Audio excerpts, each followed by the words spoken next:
Hello and welcome to my YouTube channel. My name is Andrea and I have been selling on Etsy for 8 years. So that is what we talk about on this channel. Every single week we talk about life as an Etsy seller, tutorials, things that you can learn, and overall just things to grow your Etsy shop. So if that is what you're interested in, you are in the right place. Today specifically, we are going to be talking about a question that I think every Etsy seller or small business owner has had at some point and has probably struggled with, and that is how to price your items on Etsy. I feel like this can be a complicated topic, and so I'm going to try and break it down as simply as I can. So that is what we're going to talk about today, all about pricing.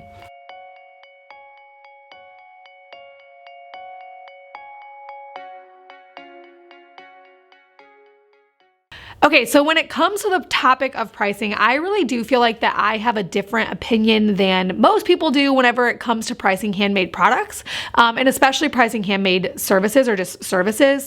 I feel like I have a differing opinion because the way I was taught, if you are a very, very regular watcher of this channel, you would know that I have came from wedding photography. And so this is a very common pricing formula taught to handmade business owners and especially service and wedding photographers, basically saying that you price based on your expenses. So I will use a example from my current business to explain the typical pricing formula that I was taught.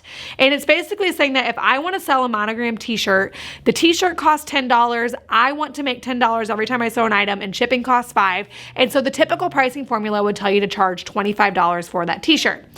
I do not think that is the best way to price your items. If you do, you can, please don't leave a negative comment. I will explain why I don't think it's the best way to price your items, but for two main reasons, I just don't think that that pricing formula works. So the very first reason why I don't think that pricing formula works really at all is because it completely leaves out the market value of my product and prices solely based on expenses. And that does not work for a number of reasons. One, Etsy is first and foremost a marketplace, and so your items have to be competitive with your competitors. You have to have a fair market value for the item that you're charging if you want to sell it. It's not an Etsy rule. It's just you're not going to get any sales if you're charging way, way more for something that a competitor is charging less for. As a customer looking through search on Etsy, I don't care what your expenses are. I am not going to justify paying more for someone who has to pay higher rent in California than someone who's paying rent in Nebraska. I don't care what your expenses are. Your price has to reflect the market value and not your expenses. And especially so because your expenses can and should change, which we're going to talk about later. But I want to give you an example right now of a time where pricing by my expenses would not have worked literally at all. So we have a really popular item in our shop. It's probably our most popular item, and it's our monogram Sherpa. The very first year that we sold these, we were paying the wholesale price of $22 per jacket before we monogrammed it and shipped it out. And then now we are getting them for $8 per jacket. So obviously the value, they are the exact same jacket. We are just able to buy more. The value of the jacket to my customers didn't change at all. I'm still charging the exact same price I was charging whenever I charged $22, but maybe even more because of inflation. But basically, I'm still charging the same price, even though I'm making an extra $14. Is that 8 plus 22? You get what I'm saying. I'm making an extra $14 every time I sell it because I was able to find it cheaper. Imagine if I priced based on my expenses instead of the market value, I would be losing out on that much money every time I sold a Sherpa jacket, which during our busy season is pretty often. So that would be a bummer. Which leads me to the second reason why I don't think this works at all, and that's because you could be over or undercharging for your services or your items or your products, which you definitely don't want to do. You don't want to overcharge because then you're not going to make as many sales, and you don't want to undercharge because then you're going to leave money on the table. So you definitely don't want to be undercharging, and the only way that you can do that is to know the market value of your product. You have to price based on the market value, not your expenses. Otherwise, you definitely could be over or under charging. The pushback that I often hear to this argument is, okay, fine, but you should just make your items more unique. That way you can charge more and then you don't have to worry about the market value, which I think is true. However, and I think that making your product more unique and better is a very good thing to do. I absolutely am not arguing with that. However, Etsy is a marketplace based on search. So if you hang out on this channel, you know that most of my sales come from Etsy search. I'm a firm believer that if most of your sales aren't coming from Etsy search, it's not really worth it to pay the 6.5% transaction fee, just because that I look at as marketing, which is another video for another time. But basically, Etsy is heavily based on search, and like you get orders from Etsy search. And so the reason why making your items so unique and then charging more doesn't solve this issue completely is because, one, if your item is so unique that people aren't searching for it, that would be bad. So if you want an item that people are actually searching for, and then two, you need to show off that difference, that price difference in the thumbnail photo so that people know, like, right when they're searching, they don't scroll right past it when they see that your item costs double what everybody else's item costs. They need to see that difference right in the thumbnail photo. So definitely, I think that it's a good thing to make your item more unique, but I don't know that it works specifically as well for Etsy. I do think that if you have an item that is that unique that you can charge way out of the ballpark, that you maybe need to go market it on Instagram or elsewhere, and that Etsy wouldn't be your best spot. And then also you would avoid that 6.5% transaction fee. Okay, so now that I've explained why the old formula, or at least the formula I was taught, I don't know if this is the formula everybody else was taught, but at least the formula I was taught does not work. How do you find what to charge? What does work? And I have two words for that, and it is market research. Market research is how you find what to charge for your item.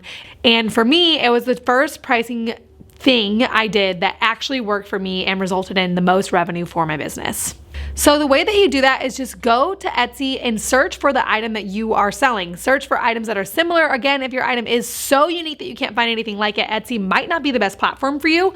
However, you will be able to find similar items. Obviously, there are some variants and sizes and features and colors and all those sorts of things, especially if you're making something super handmade like pottery.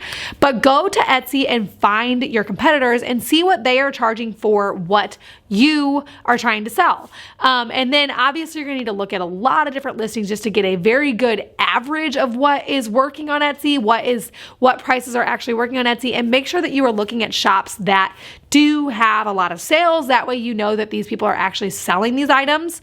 And also make sure to consider shipping price. So if they're shipping for not free and you're shipping for free, you're going to need to factor that into your price, and also like sizes and all those sorts of things.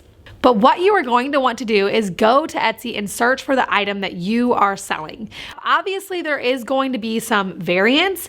If you think you can take a better thumbnail photo than everyone in your niche, then you can probably charge a couple bucks more, but you're definitely going to want to be within the ballpark of your competition just so that you know that you'll actually make the sale. I am not talking about down to the nitty-gritty penny of what you're going to be selling.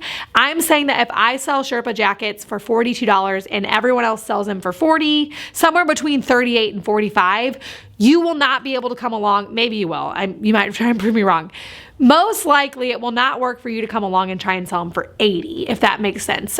So definitely just wanting to stay in the ballpark, and you can always tweak and test. So as you grow your shop, it should be a goal of yours to decrease your expenses. Obviously, if we're not pricing based on our expenses, getting the expenses lower is really great because that means that we can have a higher profit margin. My dad always said whenever we were growing up that you don't make money when you sell something, you make it when you buy it, meaning that if you can get your expenses lower, you can make more profit margin without ever having to raise your price, which is set by the market. So this might look like streamlining the process for less labor hours. If you are someone like my business, for example, if I was paying someone $20 an hour to sew, if I have 8 machines that they can sew on, that is more efficient than having one machine.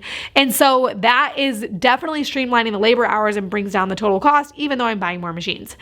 Another way this might look like is sourcing your materials cheaper. Obviously, I already covered this in the Sherpa example where we were just paying flat out way less for these jackets. And the last way to do this is to push your high profit best-selling listings the hardest. And so try and sell your listings that you're making the most on, optimize those, duplicate those, follow all the tips that we talk about on this channel all the time for your most profitable listings. This is a super important business lesson to learn. Pricing will never ever go away, so it's super important to learn it, and I really hope that this tutorial or this video was helpful for you as you price your Etsy items.